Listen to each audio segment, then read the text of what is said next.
صدر ٹرمپ اپنے عرب ممالک کے دورے کے بعد واپس امریکہ جا چکے ہیں اور دنیا بھر کے تبصرے کرنے والے اپنی استطاعت، تعلیمی حالت، مذہبی رجحان کے مطابق تبصرے کر رہے ہیں۔ آج ہم جو تفصیل بتائیں گے وہ پہلے کسی نے نہیں بتائی۔ ڈونلڈ ٹرمپ نے 13 سے 16 مئی 2025 تک سعودی عرب، قطر اور متحدہ عرب امارات کا دورہ کیا، جو ان کے دوسرے صدارتی دور کا پہلا غیر ملکی دورہ تھا۔ اس دورے کا مقصد مشرق وسطیٰ میں امریکہ کے اثر و رسوخ کو مستحکم کرنا، اقتصادی تعلقات کو فروغ دینا اور ایران کے ساتھ جوہری مذاکرات کی راہ ہموار کرنا تھا۔ سعودی عرب 13 سے 14 مئی ریاض میں سعودی ولی عہد محمد بن سلمان کے ساتھ ملاقات میں ٹرمپ نے سعودی عرب سے مطالبہ کیا کہ وہ امریکہ میں اپنی سرمایہ کاری کو $1 ٹریلین تک بڑھائے۔ دونوں رہنماؤں نے اسٹریٹجک اقتصادی شراکت داری کے معاہدے پر دستخط کیے، جس میں دفاعی تعاون، توانائی، خلائی تحقیق اور وبائی امراض کے خلاف مشترکہ اقدامات شامل ہیں۔ سعودی عرب نے امریکی کمپنیوں کے ساتھ $700 ارب کی سرمایہ کاری کے وعدے کیے ہیں۔ ٹرمپ نے سعودی عرب کو ابراہم معاہدے میں شامل ہونے کی ترغیب دی، لیکن سعودی ولی عہد نے فلسطینی ریاست کے قیام کو شرط قرار دیا۔ قطر 14-15 مئی دوحہ میں امیر تمیم بن حمد آل ثانی کے ساتھ ملاقات میں ٹرمپ نے ایران کے ساتھ تعلقات میں بہتری کی ضرورت پر زور دیا۔ قطر ایئرویز نے بوئنگ سے 210 طیاروں کی خریداری کا معاہدہ کیا، جسے ٹرمپ نے بوئنگ کی تاریخ کا سب سے بڑا آرڈر قرار دیا۔ قطر نے دفاعی شعبے میں امریکی کمپنیوں کے ساتھ معاہدے کیے، جن میں ریتھیون اور جنرل اٹامکس شامل ہے۔ قطر نے ٹرمپ کو $400 ملین مالیت کا بوئنگ 747 طیارہ تحفے میں دیا، جسے ٹرمپ نے اپنے صدارتی لائبریری میں رکھنے کا اعلان کیا۔ متحدہ عرب امارات 15-16 مئی ابوظہبی میں ولی عہد شیخ خالد بن محمد آل نہیان کے ساتھ ملاقات میں ٹرمپ نے متحدہ عرب امارات کو ابراہیم معاہدے میں شامل ہونے کی ترغیب دی۔ متحدہ عرب امارات نے ٹرمپ کو آرڈر آف زائد سے نوازا، جو ملک کا سب سے بڑا شہری اعزاز ہے۔ امریکہ اور متحدہ عرب امارات نے مشترکہ طور پر دنیا کا سب سے بڑا مصنوعی ذہانت کا ڈیٹا سینٹر قائم کرنے کا معاہدہ کیا۔ اس معاہدے میں امریکی کمپنی انویڈیا اور اوپن اے آئی کے ساتھ تعاون شامل ہے۔ ٹیکنالوجی اور مصنوعی ذہانت AI۔ ٹرمپ کے دورے کے دوران سعودی عرب، قطر اور متحدہ عرب امارات نے امریکی ٹیکنالوجی کمپنیوں کے ساتھ ملٹی بلین ڈالر کے معاہدے کیے۔ متحدہ عرب امارات نے دنیا کا سب سے بڑا AI کیمپس قائم کرنے کا اعلان کیا، جس میں 5 ملین انویڈیا چپس کی درآمد شامل ہے۔ سعودی عرب نے AI سیمی کنڈکٹرز کے لیے انویڈیا کے ساتھ معاہدہ کیا۔ ایلون مسک نے سعودی عرب میں اسٹار لنک کے لیے معاہدہ کیا، جو اس کی سیاسی اور ٹیکنالوجی اثر و رسوخ کو مستحکم کرتا ہے۔ بین الاقوامی تعلقات اور ایران۔ ٹرمپ نے سعودی عرب، قطر اور متحدہ عرب امارات کو ایران کے ساتھ تعلقات میں بہتری کی ضرورت پر زور دیا۔ انہوں نے ایران کے ساتھ جوہری مذاکرات کی راہ ہموار کرنے کے لیے ان ممالک کے کردار کو اہم قرار دیا۔ ٹرمپ کی ذاتی سفارتکاری اور تیزی سے نتائج حاصل کرنے کی خواہش نے غزہ اور یوکرین کے امن مذاکرات میں رکاوٹیں پیدا کیں۔ اپنی استطاعت، تعلیمی حالت میں مذہبی رجحان کے مطابق تبصرے کر رہے ہیں۔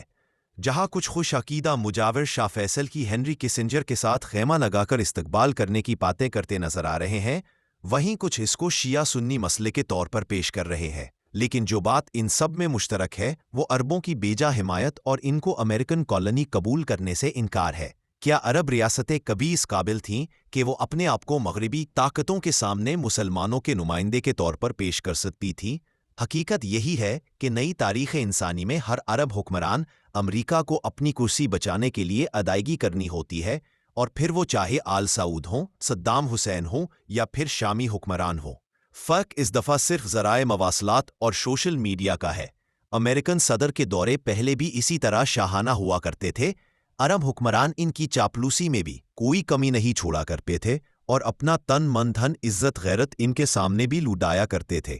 سعودی عرب کے فرمان روا نے امریکی معیشت کو سہارا دینے کے بدلے میں خود کو، اپنے خاندان اور ایران سے جان بچانے کا وعدہ حاصل کیا ہے۔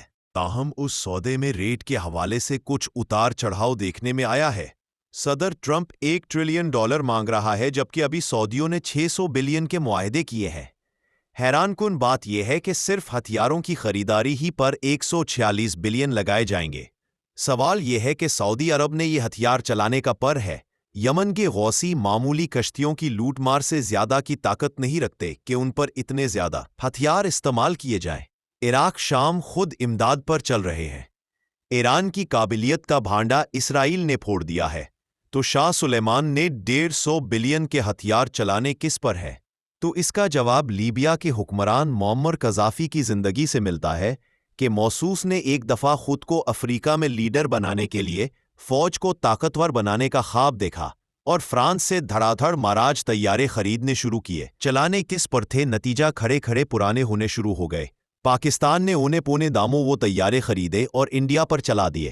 محمد بن سلمان نے جو اسلحہ خریدا ہے بنیادی طور پر امریکی معیشت کو سنبھالا دینے کے لیے اپنا حصہ جمع کروایا ہے، اور اسی طرح تیل کی قیمتوں میں کمی بھی لائی جائے گی۔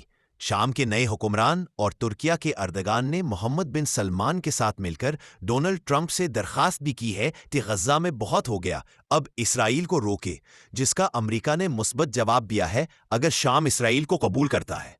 آج برطانیہ، کینیڈا اور فرانس نے اسرائیل کے غزہ میں غیر انسانی سلوک کی مذمت بھی کر دی ہے اور اکٹھے اسرائیل کے خلاف ایکشن لینے کا عندیہ بھی دیا ہے۔ قطری حکمرانوں نے خود کو ٹرمپ کے زیادہ وفادار ثابت کرنے کے لیے محمد بن سلمان سے زیادہ بھتہ دینے پر آمادگی ظاہر کی ہے، اور متحدہ عرب امارات نے بھی خطہ میں بنے رہنے کی قیمت ادا کی ہے۔